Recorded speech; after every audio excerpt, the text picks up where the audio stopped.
Tiniyak ni Senate President Chis Escudero na dumaan sa masusing pagsusuri ang nilagdaan ni Pangulong Ferdinand Bongbong Marcos Jr.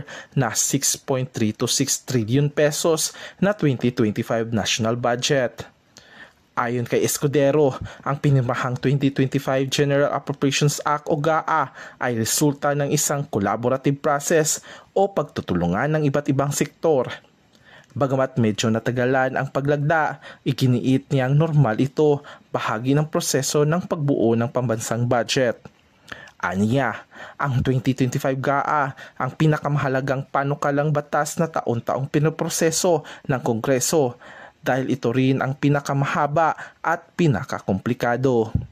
Ang mahalaga, ani Escudero, ay napirmahan ito ni Pangulong Marcos bago matapos ang taong 2024.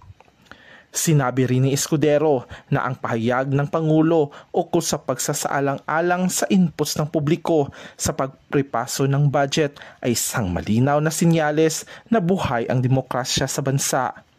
Dagdag pa niya, pinakikinggan ng administrasyon ang tinig ng mamamayan.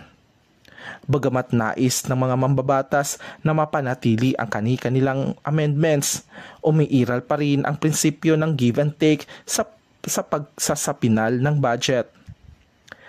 Giit ni Escudero, limitado ang pondo ng gobyerno para sa walang katapusang pangangailangan ng bansa, kaya't mahalaga magtulungan ang lahat.